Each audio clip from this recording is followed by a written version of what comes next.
You're listening to Lucid Cafe. I'm your host, Wendy Halley.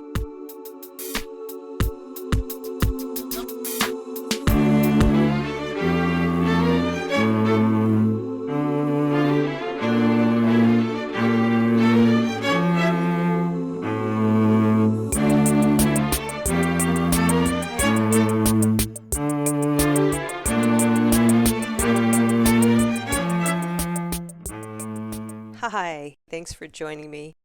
I gotta say, I've been looking forward to sharing this episode with you since recording it back in September of last year.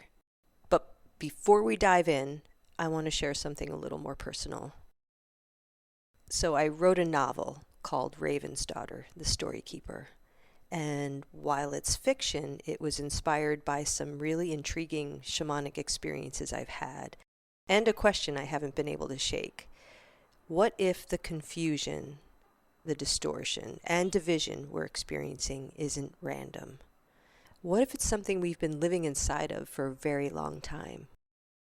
The story follows Charlie, a young woman who just wants a normal, safe life, but begins having dreams that pull her into a much bigger reality, one where truth itself is under threat, and something is quietly influencing the human mind. It's part psychological, it's part metaphysical, and really an invitation to look at our world and ourselves a little differently. If you're someone who's been sensing that there's more going on beneath the surface of things, this book might resonate with you. You can find Raven's Daughter wherever books are sold or in the show notes. All right, on with the episode. I learned about my guest Dave Clark from a client of mine who mentioned him in passing, and I had the immediate desire to connect with him and learn more about his work. I'm glad I followed through. Not only is Dave a gifted intuitive, but he's also a really good teacher and just a nice guy. I say this from direct experience. I don't know if after listening to this conversation you'll feel the same pull I did to experience his gifts, but if you do, tell Dave I said hi. After recording this interview, I not only felt compelled to have a reading with him, which has never happened in the almost 8 years of doing this podcast, but after the very accurate reading Dave gave me, I decided to learn from him too. I'd already been kind of feeling like it was time to refine and expand the way I perceive, and what I've been learning through Dave's teachings, it's really good stuff.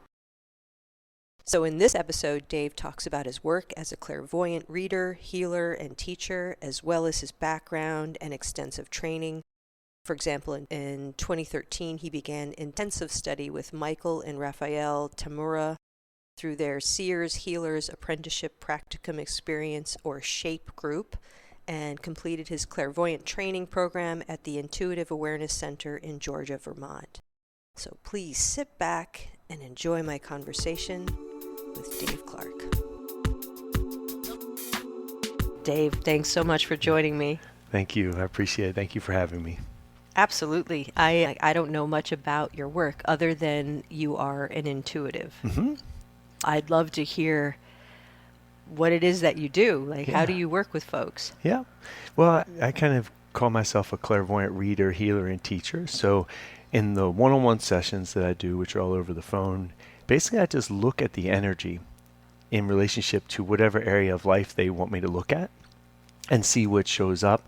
And I do it from the perspective of healing versus I don't tell people what to do and I don't predict the future or anything. I look at energetically what's going on, what has led them to have this experience in their life. And by reading that, then they can get their energy out of those limits that were creating that experience so that they can change and make new decisions in relationship to their life. So if someone comes and wants to look at their relationship space, and maybe their communication with their partner isn't the way that they would like it to be. So then I'll take a look energetically and see what's going on within them that's leading to the conflict. And by doing that, shining the light of awareness on it, it starts to heal it and unfold it. Their energy in there making them think that's real starts to come out, and they get more of their light back, more of their power back to make a new decision that heretofore they couldn't make because it was stuck in those limits. So I can look at all kinds of areas of life. There's no real limit to that. So, you can look at the health, look at relationships and work tends to be the three main things. That makes But we sense. can look at people who have transitioned and spiritual path, personal path, all different So you types can of do things. mediumship too, Well, I don't channel. or just meaning connecting with people Yes, who've died. absolutely. Yep. Okay, And I yeah. do it from the clairvoyant space, so I see them and then they'll communicate to me and then I'll communicate what they're saying to their loved one. Yeah. That's what That's I always thought mediumship was, what you just oh, described. I don't know. I think there's lots of different versions of it. The type that I was referring to is a type where someone brings an entity in Oh, like a and trance medium. trans medium. Yeah, Yeah. gotcha. Yep. So I Yeah. don't do that. I do it from the clairvoyant space and Yeah. then just communicate it. And again, the spirit to spirit communication tends to be very healing for people. It's like that validation of spirit helps them let go. And then they end up having more of their power back and can make new decisions. So that's the basic gist of it. I just look and read the energy and then help them get their energy out of the limits, because it's when we have trauma or we have past life experiences that might influence our present life, our energy's in there making it real to us, and we might not be aware of that. Generally, we're unconscious to it, and we might wonder, why does this same thing keep happening to me in my life? I Right. want it to change. Why can't I get it to change? Or why can't I make more money? Or why, whatever it might be. And you take a look, clairvoyant, oh, you're holding this, your energy unconsciously in a past life picture. So that's why you're afraid of water or something like that. Or you're holding guilt or shame, or lots of us as healers, including myself, when we first started doing like this type of work, and even when I was unconscious of it and not aware, because I didn't grow up this way. I grew up in a family of addiction, and on one side, and then my dad's side was born again Christian, like really hardcore. So it's this really strong polarity. I bet. I kind of gravitated more towards the addiction side, more towards the heathen side.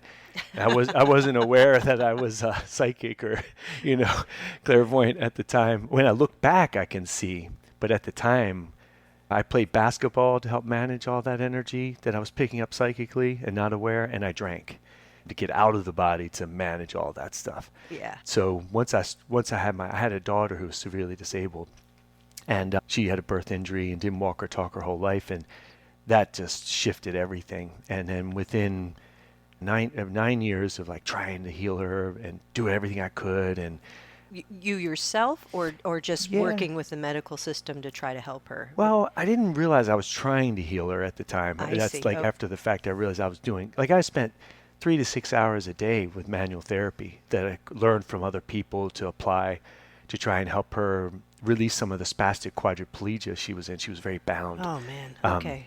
so I spent like I quit my job, became a stay-at-home dad, and just spent like my whole, just everything I could to try and help her. And I even took her to school as her paraeducator to get her involved in the school system, to because I had figured I might as well just do it. I had already been in special education prior to that. I was teaching kids with autism in Baltimore. I'm from Baltimore, Maryland. So I kind of knew the system and how it would kind of be challenging if I wasn't there just doing it, I've heard you know? stories. Yeah. Yeah. So I was able to get her involved, and I'm strong, so I was able to carry her around and get her really included with the kids. After about 9 years, around her ninth year, I found a clairvoyant training program here in Georgia, Vermont.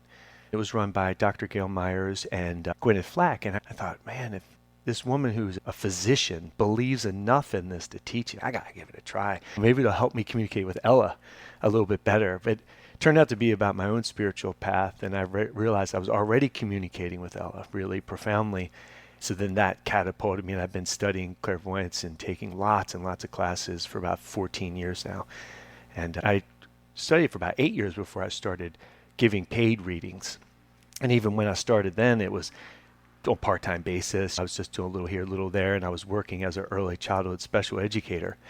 And then slowly but surely, like building it until then COVID, and it was like the company I was working for, which is the Vermont Family Network, lost their funding, and it just thrust me like I got to give it a go. So, Yeah. and I've been doing it full time for about 4 or 5 years now, and so it's from my perspective, it's a training process. Like you have to, it's a muscle, just like anything else. You have to practice I'll it. drink to that. Yeah, you know. Yeah. Yeah. And everyone's If there's a clairvoyant. discipline of sorts. It is. Yeah. Yeah, it's like a devotion. Everyone's psychic. It's just we're not aware of it. We have so much stuff covering it over. That's what I found in my own personal training. So I just had to peel all the layers away of I disbelief. I would love to hear what you consider the layers to be.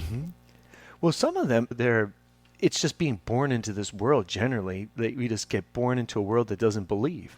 And we end up osmotically taking on that programming. It's almost like we don't even question it, and society's going along. Right. And so that's one of the most challenging. It's a problem. It's yeah. a problem. Yeah, deprogramming from two things that I've found is the intellect, which school systems always are advocating for. How smart are you? How intelligent? You got to have the right answer. All that stuff. And so it's an intellectual process. It's not true knowledge. And I found it's funny because when I was in college, I even realized then before I was aware, I was like, God, I'm tired of regurgitating information. Like I was good at it. I got good grades and stuff. And I was like, nothing's new. It's like so boring. So that's one. And then, we all get programmed into feeling things too. So I tended to be more of an intellectual, and I numb myself to my feelings the way that I was brought up and stuff. I just had a hardness. So I generally have had to redevelop my ability to tune into that, because I just went more into the intellectual and could explain things away and all kinds of stuff.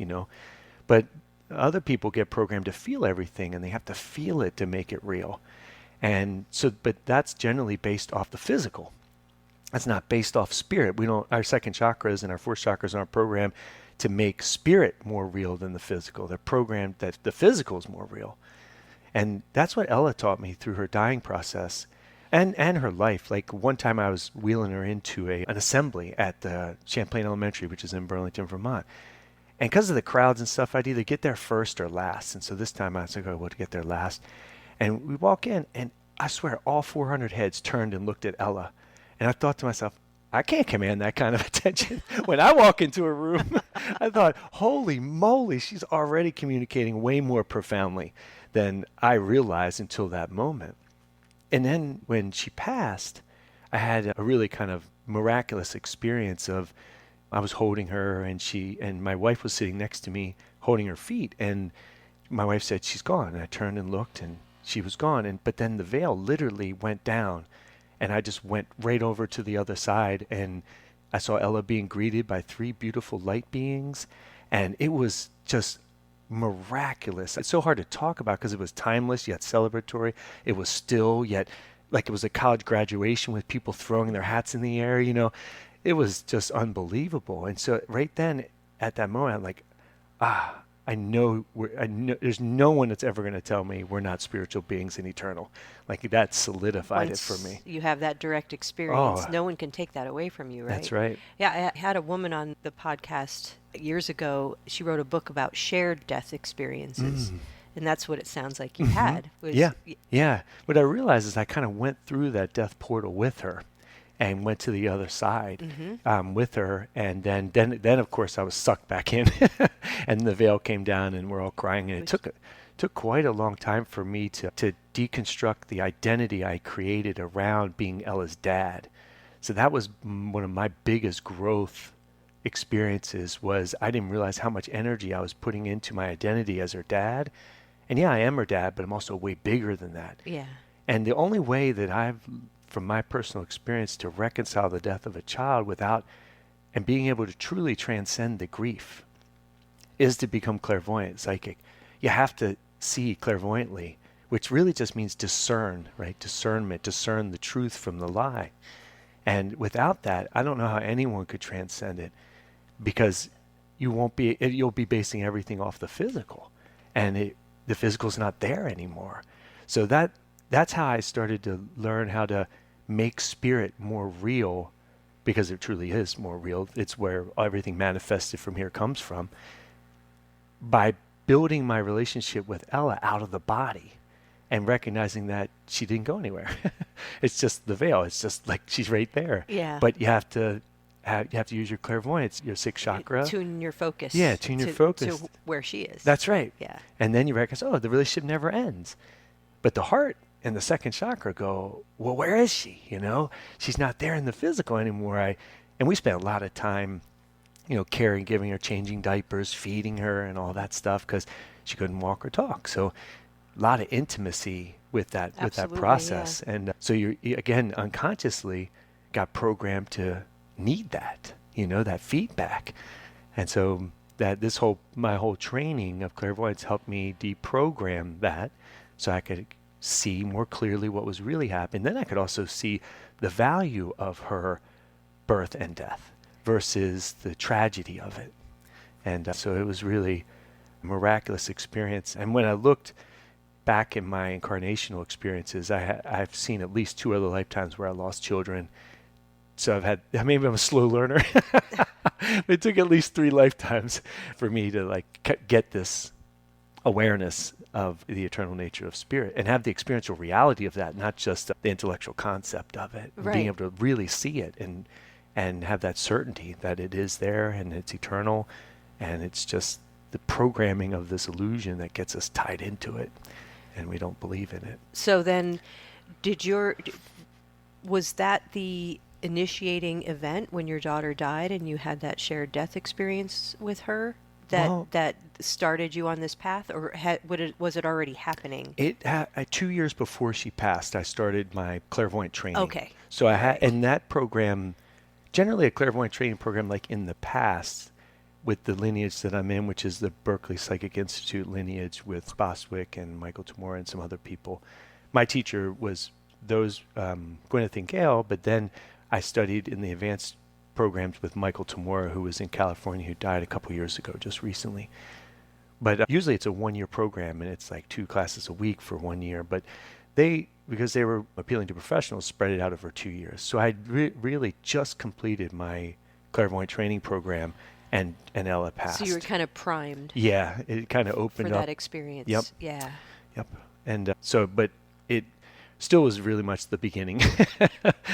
I still didn't have a lot of understanding. I still wasn't able to see very clearly. Like I'm seeing more clear. But it's the 6th chakra, the clairvoyant, that's the cosmic, right? It's the all-seeing eye. That's why they call it that. So there's a lot of layers to unraveling that awareness.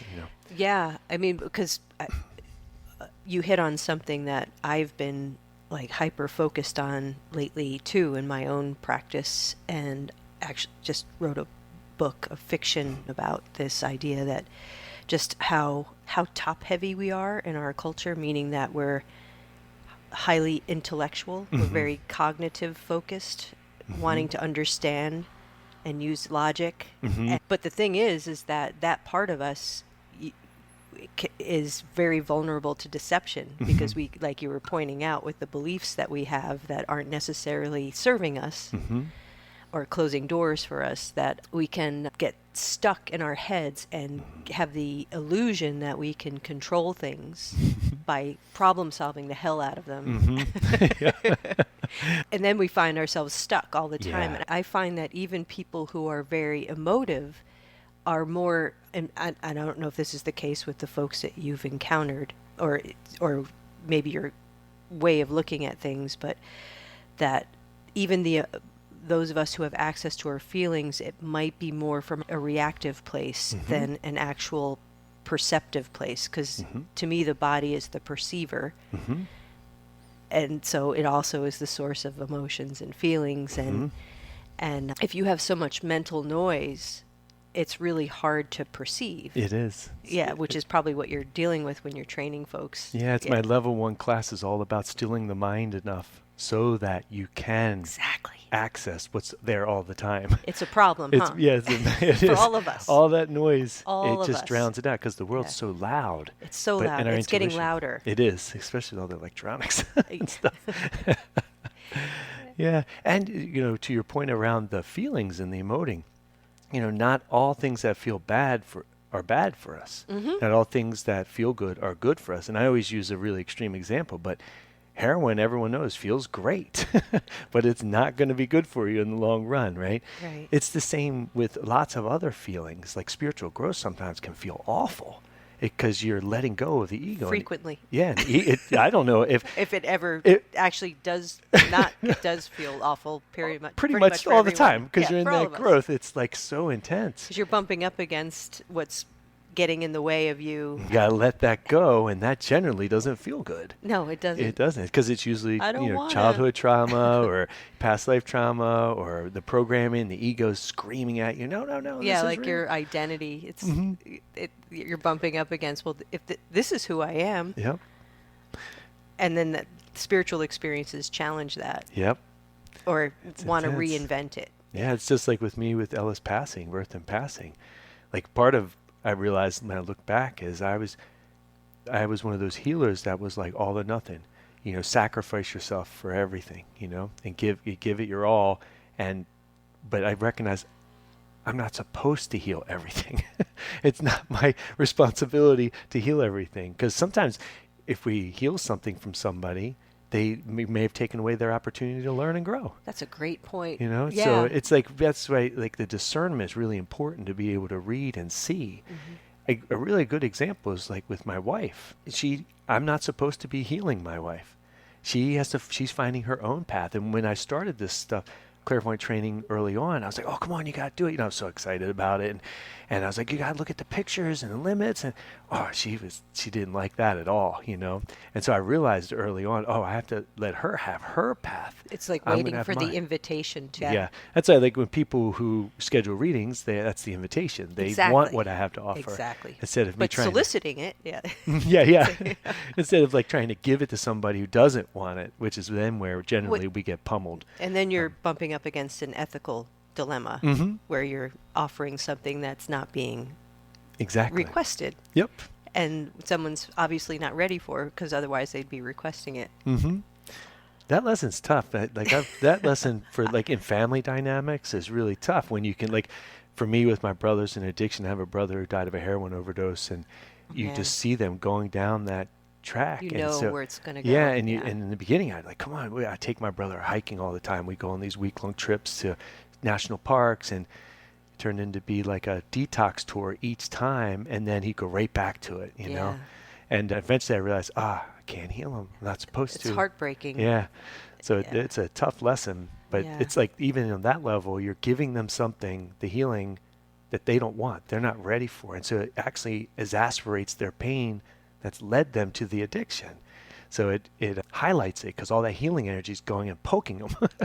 And they're saying, no, I don't want to no. No, that's a really great Yeah. thing because that's probably one. I imagine you get this too. I get a lot of, so and so could use this healing session, getting in the harmonic egg. Like, who could use this?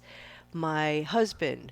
You know who could use this? My daughter. And they're not. No, No. they won't. Yeah, they won't show up. I almost like sometimes when people pay for readings for others, it comes from that space sometimes. Yeah, And so exactly. just lots of times, if that person's not ready, they won't even be able to make it to the prepaid reading, which is very interesting. So, but that's the dynamic. They're just not ready for it, and when they're ready, then they'll jump right in, and Right. they won't have any problem with it. But so that was a hard lesson. And then of course to have all your past life martyr pictures and all these, savior pictures and things like that we thought and were programmed to believe, we're supposed to sacrifice ourselves, but Yeah, that's a very Christian concept, right? It and, is. And culturally, a lot of us, we just are do it, embedded in program. that. Yeah. Yeah. And what I've realized by reading a lot of people that either were at Jesus' crucifixion or around that time is, and this might be controversial, but Jesus, from my perspective, didn't suffer. He didn't experience any pain. He was enlightened. And he was showing us to not be nailed to the cross of the body, but to be eternal spirit, which is our true nature. But most of us got stuck on what we were observing and looking and thinking, oh no, he's suffering, so we got to suffer like him. But it doesn't. Well, it's Jesus- interesting, how we can interpret based on our own beliefs and experience, Yep. and we can get it wrong. Yeah.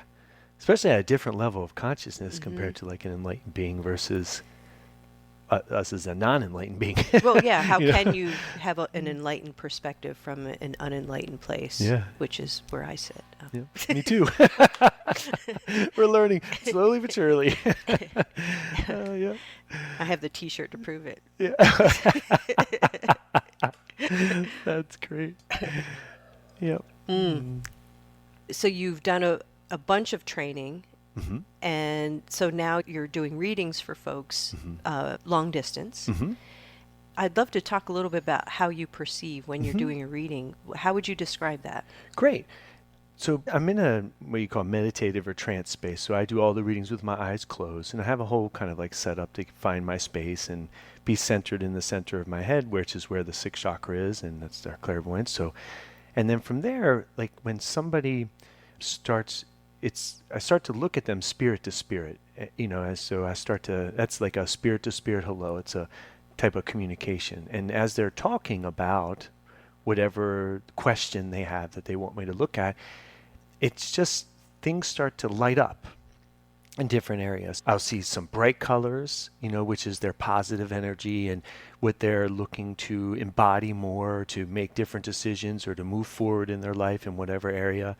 But then at the same time, I'll start to see areas that have stuckness to them.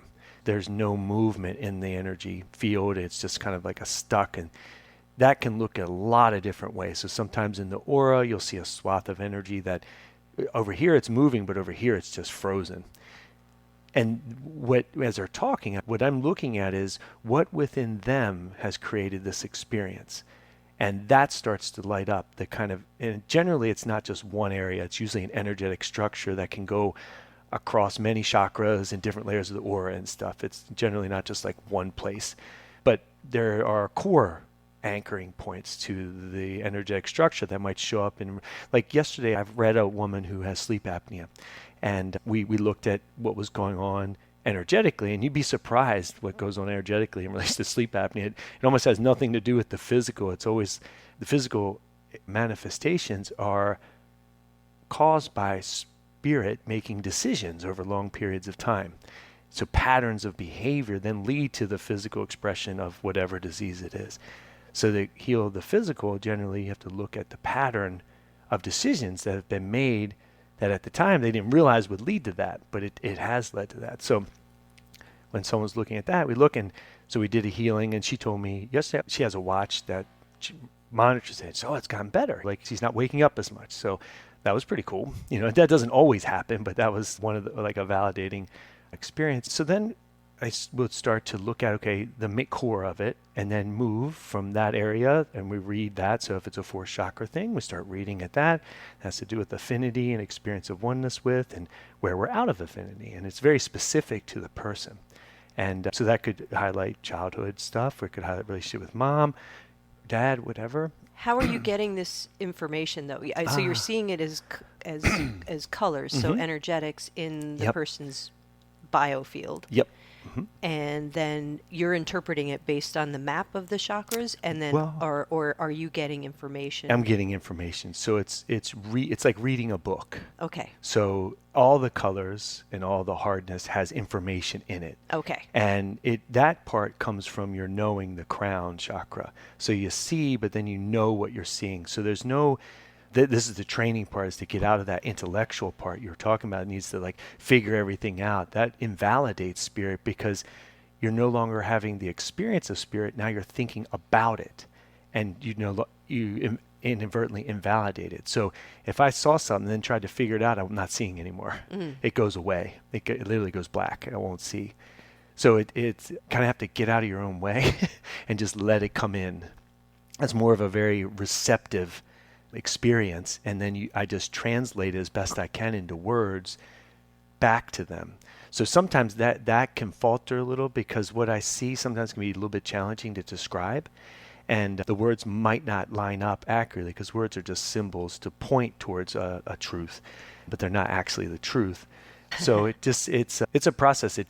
So those colors have information, and then as I look at them, then the meaning, the knowing comes in, and then that's what I share to them. And then oh yeah, I did have that experience, or they'll generally resonate with it in some way. Okay. And then that starts to, when they start to resonate like that, then the part of them that's stuck in that illusion, I see their light starting to come out.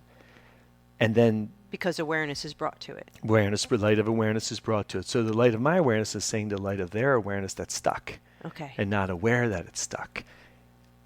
And then it starts to come out and get unstuck. So it's back to, this is the only way readings work and spiritual work. We have to be one. If we're not one spirit, it wouldn't work. If we were truly separate, you wouldn't be able to give a reading. So the light It's a that's good in point. them Yeah. is the light that's in me. It's the same light. Mm-hmm. It's just I'm coming from let's say an unstuck place, but at the same time, if I see something in them, I'm going to have my own stuckness coming up and out of me. So it's a healing going both ways. It's not just a one-way thing. So if I can see something in you, you spot it, you got it, and I know something in me is also coming out. So I get a healing at the same time. And that's how it kind of works as I'm letting go of my limits that are showing up because I'm looking at what they're stuck in. It creates space for them to let that go too. And then we both win-win. It's a very freeing experience all around. Beautiful. And so do you find, like, how does this end up working for your clients? Mm-hmm. Like, it's probably not instantaneous, right? Mm-hmm. Sometimes it can It be. can be? Like Okay. if, like with the sleep apnea example, that person was primed and ready for the reading, and boom, then the sleep apnea like got better within 50 or 60% better, like immediately. Lots of times it's working the energy, it's chipping away at it, because generally certain things have been a pattern for someone's whole life, and that's not generally going to go in one fell swoop. That's what I had Mm-hmm. encountered in my own practice, Mm-hmm. is that the pull of the unconscious is so strong Mm-hmm. that it requires work Mm-hmm. to kind of work with once you recognize what the pattern is, then you can start working Yeah, with it. But most of us don't know what the pattern is to begin that's with. right. It sounds like what you're doing is helping them to Yeah, it's get to the reveal it. patterns. Yeah. Mm-hmm. And the energy dynamics Mm. and the decisions or the programming that came in unconsciously, and that all starts to change. And then it does take time to integrate. So I don't recommend doing too many readings. It's usually like sometimes once a month, but mainly you get a reading, and then 2 to 3 months out is a good time Work period. with it. Yeah. Yeah, to integrate and start living in the new energy and start to recognize, oh, something shifted, and I'm not as reactive in this area of my life as I may have been in the past, and I have a little more neutrality. So then a couple months down the line, maybe the next level is ready to be addressed. So it's like peeling an onion. Yeah. The next No, layers it come makes up. perfect sense. I mean, it sounds like we both have similar ways of approaching that too, of Mm-hmm. not doing a lot of like working with what you have, and then when you're ready for the next Mm-hmm. deep dive, then you come back. That's right.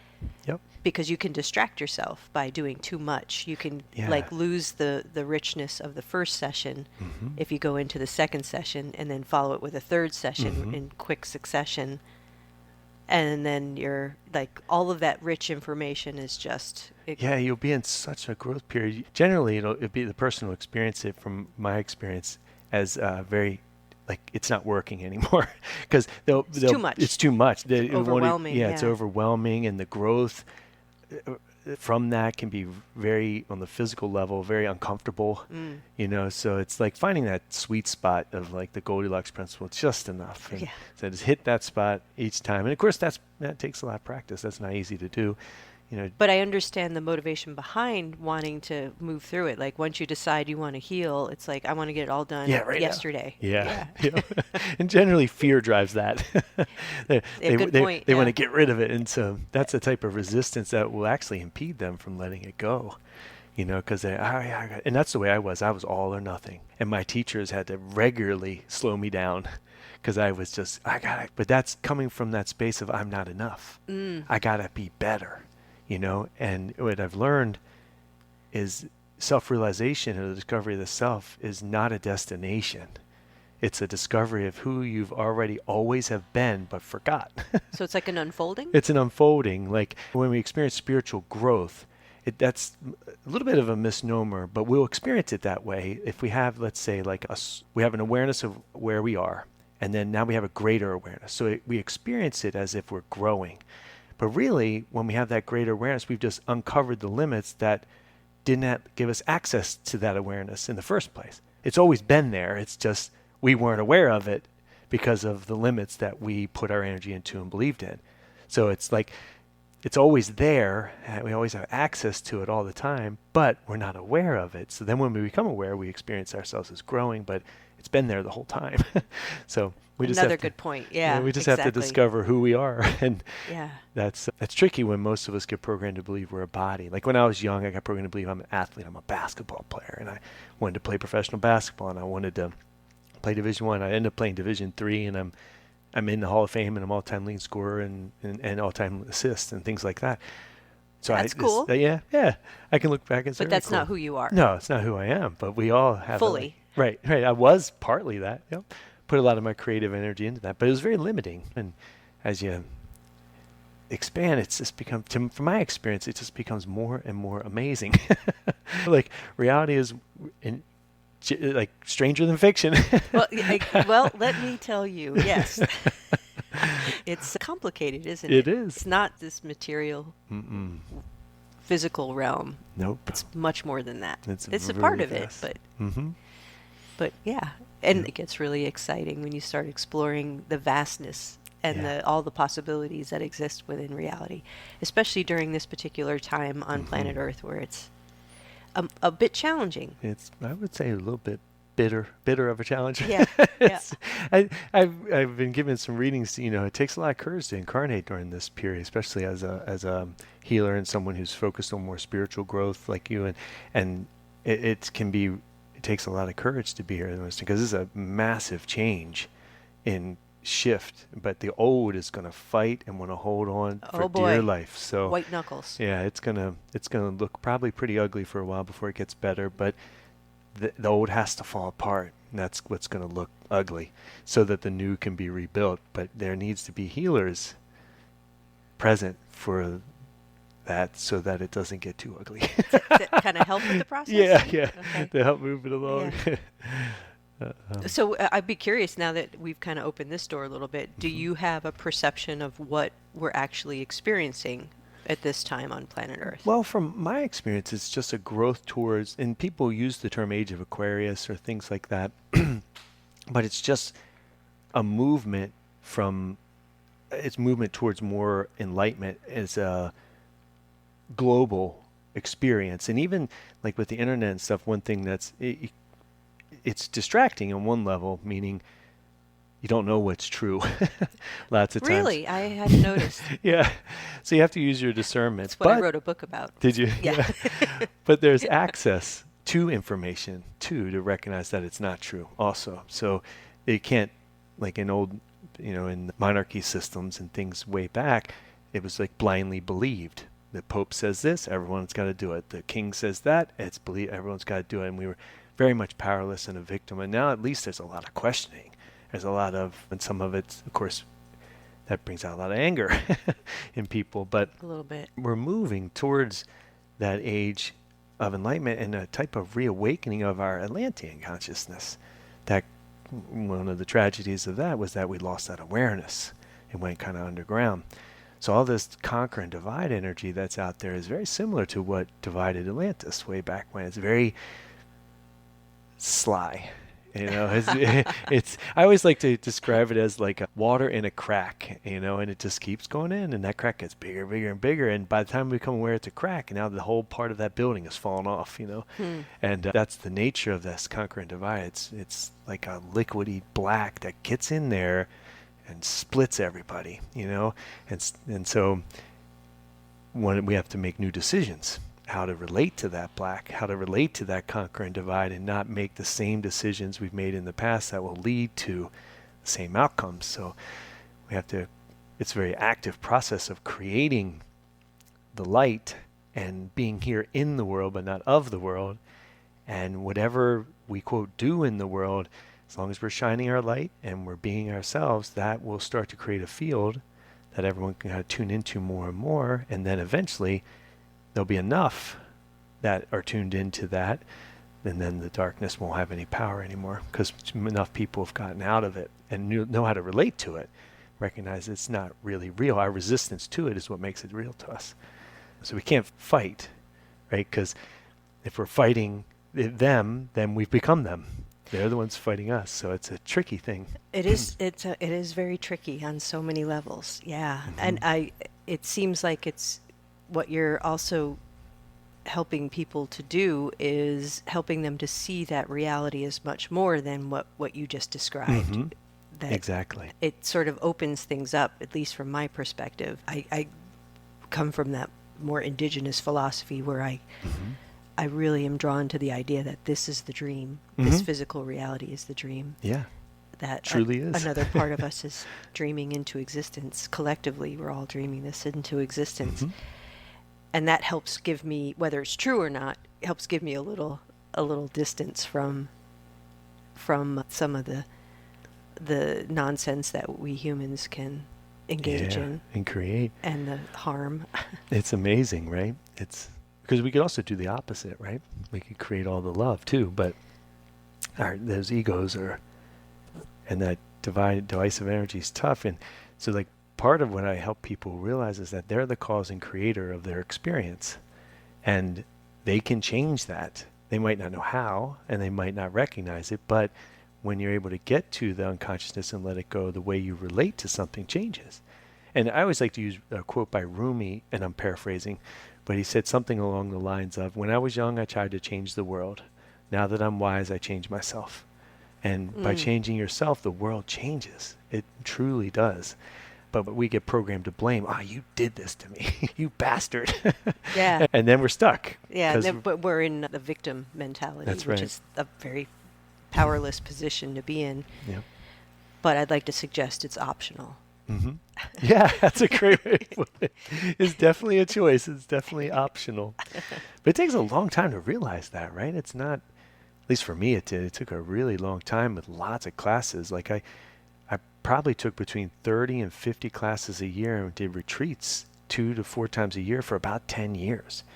You know, I was really devoted. I'd put, like Sounds I said, like it. like all or nothing. Yeah. You I've don't screw learned around. to Yeah. slow down a lot since then. But yeah, and in practicing every day, you know, and really starting to see, and as you start to see, you start, wow, it's like you start to recognize, oh, there's more. Okay, let's keep going, you know. But it all that practice, it takes a long time to like break free of the programming and entrainment that happens in this world with the physical and all the blame and shame and control and power and all that stuff. You know, it's tough. Yeah, it's a tough gig. It is. And I don't see it in my lifetime getting to the age of Aquarius. So that's why I always encourage people, someone has to begin the process. Well, you know? here's a thought. I just had this in a kind of a visionary experience this last weekend of are we planting seeds for our future selves? Mm-hmm. I would agree 100% with that. I would. That's a great way to put it. Yep. So then we can show up then and Yeah, like Yeah. what kind of world do you want to create for your future self, mm-hmm. or all the future selves? Even though there's no time, really, Right. which is a weird thing to wrap your head around, and I don't think I Mhm. can quite do it. Yeah, because it can only happen in the present, right? Yeah. But But we have this experience of Mhm. that feels very much like linear time, where there's a past and there's a Mhm. present and there's a future, at least to our brain parts. Yep. And so the thought that we are living many identities simultaneously is, ugh, Yeah, the intellect can't comprehend Yeah. that. too much, You too much. You can't figure that one out. You'll spin your head in circles. Your brain will be mush. So before I shift gears, is there anything more you want to add about your reading practice? It's really geared towards the spirit to spirit hello and looking at the energy and reading it, and from that lots of things shift and change, and and it's more about having the experience of it, you know.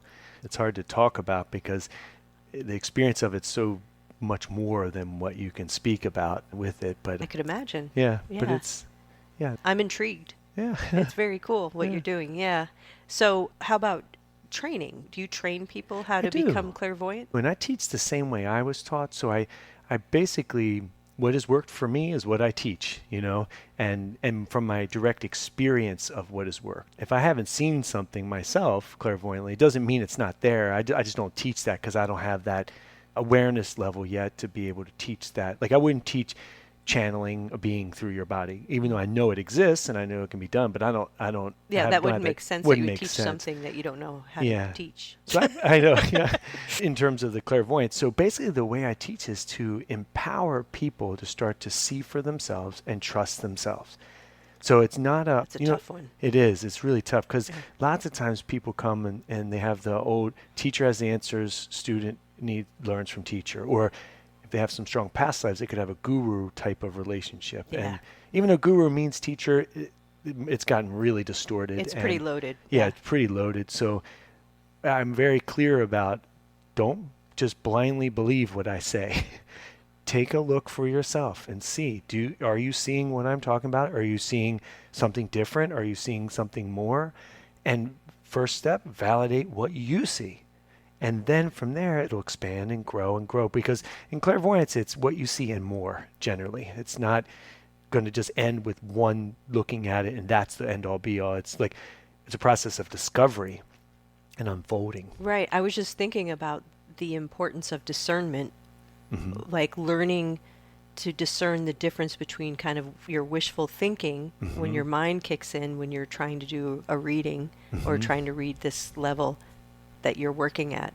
It sounds like the more energetic level. Yeah. Versus what you're truly perceiving versus what you would like to perceive. Yeah, expectations get in there and they can cloud it. So that's a process of developing one's neutrality and being able to be in the center of the head and just observe and then relay what you observe and let it be as it is and that's where our matching pictures will come up and can kind of cloud sometimes. And, no one that I know is a perfect reader. We're all learning and growing. And we see, and the more neutral you are, then the more clearly you will see. And neutrality, when I talk about that, I don't mean it's inaction or complacency. It's action from a state of inner peace. It's very active. It's an active thing. So the classes, I have like a scope and sequence that I've created, and I run it like on a university schedule, so September to May. I have a level 1, level 2, and those are level 1's the foundation techniques and tools to help us manage energy in the world, to still the mind enough, like we were talking about earlier. And that includes things like grounding and bringing in gold suns, earth and cosmic energy meditation, which is like a psychic car wash. This emphasis on the center of the head and really creating that sanctuary space for you there. And then we start looking at other techniques to be able to be in the world more as ourselves and not at the effect of all that energy that's there all the time. And then in the second level, we start looking at meeting our healing master, which is a guide we can work with. We start continuing to blow pictures or the limits. We go into that a little more detail. We also start to look at space and setting energy, space, creating space for ourselves in this world. And there's more to that, but those are like the beginning techniques. And in that first series, we use that in every single class in the beginning opening meditation all the way through the advanced level. So that's how important they are from my perspective, to curate and develop that neutrality. So then if people want to continue, then I have a read and heal your aura, read and heal your chakra class. And that starts to look at, again, continuing to clear the space to be able to see clearly and start to read the aura. It's very, very simple at that level because we're just looking at an energy that's not ours, a bright energy that is ours. We're starting to learn about ourselves as spirit, as energy. And then if people want to continue, they can do the Clairvoyant training program, which is a 9-month program, two classes a month. And then if they want to continue, I have the advanced program after that. Oh, I thought you were talking about the Clairvoyant training program. So it's a process to build them towards that. Okay. So what people are usually drawn to the first introductory training? I have that as prerequisites. The level 1, level 2, they're the prerequisites for all the other classes. Okay. Because they're the foundational techniques. No, it makes sense. Yeah. It's about vocabulary and kind of understanding all that stuff, getting on the same page with that. So everyone I require to take that, and then from there they can decide if they want to continue on. And it's open door policy. It's nothing. I don't. If they want to come, they come. You don't if have they don't, to give a they kidney. Don't. Yeah. No. Yeah. Okay. Yeah. Are most of your students interested in doing what you're doing, and that is offering reading, or are they doing it more for themselves? Yeah, generally they're doing it more for themselves, but some clairvoyance and being able to discern is very helpful in any field.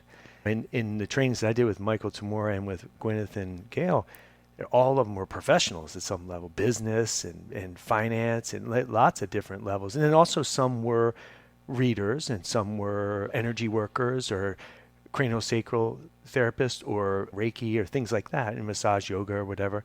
But generally, it's helping them to trust themselves, trust their intuition, so that in their life, if something's going off, it's not seemingly like it should be doing, they can sit down and look and see what's going on. Yeah, very helpful. Yeah, and then make those new decisions and let go of any limits and start to look at the new creative energy going forward.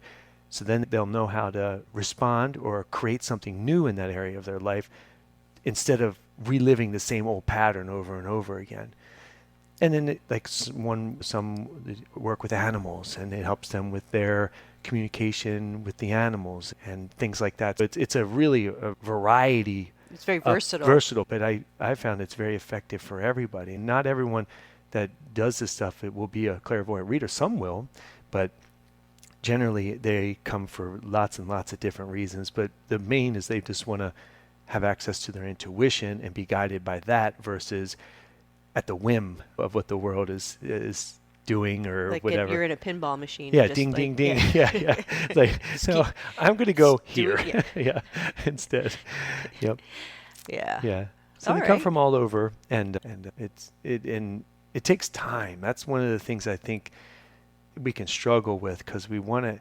Sometimes people think, "Oh, if I'm clairvoyant, I'll have it," And from my experience, it just doesn't work that way. It takes a lot of devotion, a lot of practice, a lot of classes. Part, yeah, it really does, yeah. and you have to practice it all the time.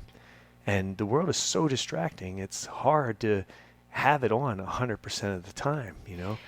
Very true. Because we get caught up in all that noise. It's tough. So we always start in a very safe setting. It's all over the phone, but there's an energetic sanctuary where we're all having it and everyone's in agreement. So we learn there in a very quiet, safe space.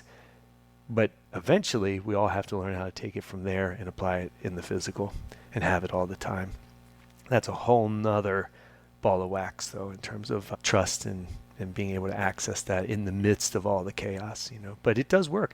Over time, you get access to it more and more, even in the midst of chaos. Like I'll give a quick example, because it was another version of me going through the death portal, but this time, you probably know Bolton Potholes, the swimming hole here in Vermont. A kid had jumped into a pool and didn't come out, and I was down below with my son, and we were swimming. Oh, you were there. I was there, and we were swimming, and this guy out of nowhere comes down, and why did they choose me? Out of all the people, there was 4th of July, like 3 years ago. And he comes down, hey, this guy went into singing, and he hadn't come up yet. So right away I started looking clairvoyantly to see if I could help him. And within I don't know how long it was, because I don't know the duration, but next thing you know, he came out of the hole and so I go up, and a guy jumps in, brings him over, and we pull him up onto the ledge and start doing CPR. And a friend of mine who was there was an ER doctor down here in Barrie. And how fortuitous. Yeah, yep. And so we start, but so then he's doing the physical, and I'm looking in spirit to see where is this soul that was incarnated. And I recognize right away he's not coming back. You could tell he's way far away from his body. So then I'm aware of that and starting to hold the space. And I started to see how everyone who wasn't supposed to participate leaves. Everyone leaves. Everyone who was screaming and yelling and stuff, everyone goes, and there's 15 of us just there, and it's completely still from my experience of it. And everyone's just 15 compressions, the next person comes in, 15 compressions. Wow. And it just brought these people together for this experience to help this kid. It was a 21-year-old kid from St. Mike's University. And I noticed we're just undoing this karma for this kid. And it was just an amazing experience, although for the family and everyone else and most of the people there, it was a tragedy. But from my experience, it was a healing, an unbelievable healing to a group of people where in an adverse situation, everyone came together, communicated, worked together, did the best they could. And of course it was 4th of July in Vermont, so the paramedics didn't get there for a long time. Right. Because they're all volunteer. So, but it was just as still as it was when Ella died. Wow. It was the same experience, Very except powerful. it was really, really powerful. And so that's a type of experience we can have, but most of us are so programmed to fear death, and no one talks about death and dying. And No, if we you're not, don't. Yeah. if you have that certainty in spirit, you can have that experience. And I think that there's probably a lot of people who've had it when they've been around people who have transitioned. There's something really, of course, there's the really sad part about it, but there's also something very, very comforting and magical about it if you allow yourself to experience that side too. So from my experience, you have both sides. You have the tragedy and the bliss. Well, which that is sounds interesting. like life, though, that Oh, yeah. if we look at everything through that lens, that everything has that, I mean, Exactly. I didn't never made that connection, but that's exactly it. Everything yeah. there's always the flip side of the Hmm. coin. That's Just the growth. depending on what you're focusing on. Yep. And if you can focus on all of it, the full spectrum of experience, Mm-hmm. it seems like that would be ideal. Yeah. Exactly. You have it all, The but human attached experience to and the nothing. spiritual experience. Yep. Exactly. Because we have Oh. to be here. We're incarnated. Yeah. We're here, so we might as well have being here. Yeah. You know.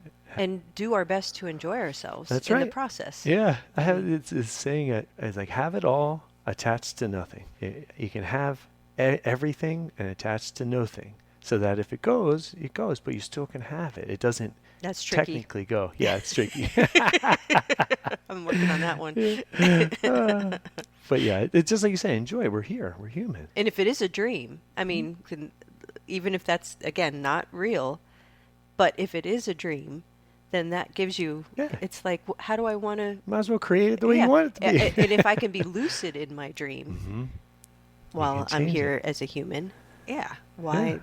what do I want to create? Yep. What do I want to, how do I want to be in this dream? That's right. Yeah. It's like any dream we have in the physical too, is that when we wake up, we recognize it's a dream. Yeah, it's So just a dream. once we wake up, we'll recognize that all this was a dream. Precisely. But while we're in the dream, we can't be aware necessarily of that. So But yeah. you can. you can. You can learn to, lose- that's why I love the word lucid so Yeah. much. I mean, it's the name of the Oh, podcast. it's the name of your thing. That's right. It's the name of my business. That's right. That is great. Yep. Lucid. Might as well learn how to create it in Yeah, this dream. be lucid while you're alive. Yep. Yeah. How about that? Yeah. That's great. Oh, this has been fun, Dave. So, Yeah. how do folks get a hold of you if they want to learn more about your work, get a reading, train with you? Yeah, the easiest way is to visit my website, which is www.divineroots.love, and everything's on there. You can schedule a reading on there now for 60 and 90-minute options.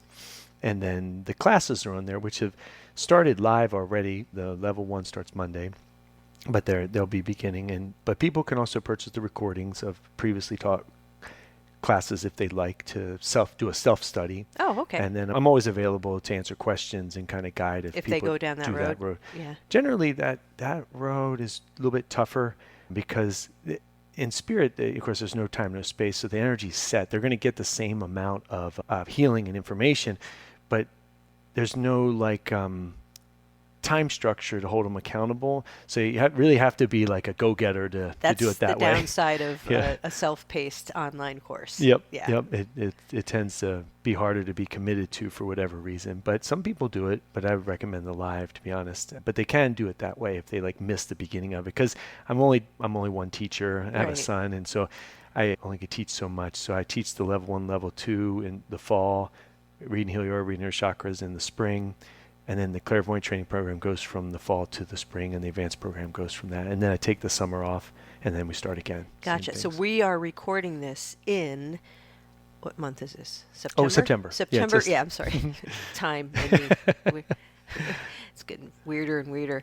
It sure is. Yeah. So it's September of 2025, and by the time this is out, there's a good chance they could sign up for the next fall. Next fall. Okay, yeah, Yeah. great. Yeah, because it'll run every fall. I just keep the new people that come in, we start and then take them through, and then those that want to continue. And then the Yeah. advanced program just is kind of tailored each year to the group.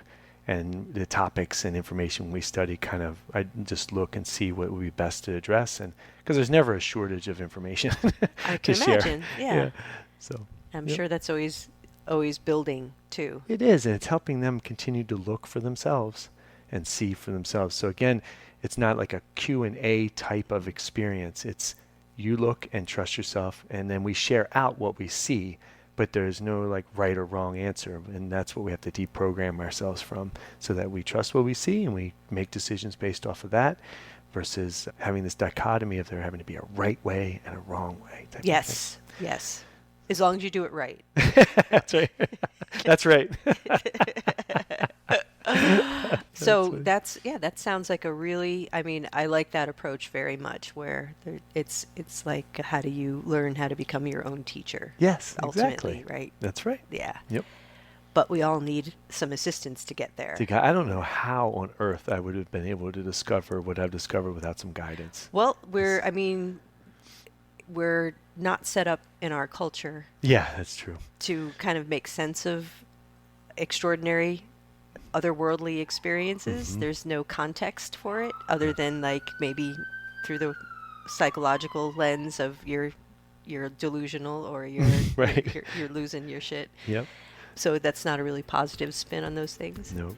Or you're a witch. Yeah. Like in olden times. Yeah, exactly. Yikes. Hopefully that won't become a contemporary time. No, I hope not. I don't think so I don't either. think so either. No. Yeah. We have to blow those pictures though, because they can hold a lot of pain. Yeah. Yeah. Yeah, that's very true. Dave, thank you so much Oh, for you're welcome. coming and chatting with me. Yeah, thank you so much for having me. I really, really appreciate it. What a nice guy, right? I mean, come on. If you'd like to learn more about Dave, schedule a reading, take a class, please visit divineroots.love. Thank you for listening, and thank you for the amazing feedback about the podcast. That makes me blush so very much. Oh, and if you want to check out my book, Raven's Daughter, I've put a link in the show notes. I'll be back soon with another episode exploring how opening shamanic doors changed a logically minded career attorney in unexpected ways. Until next time.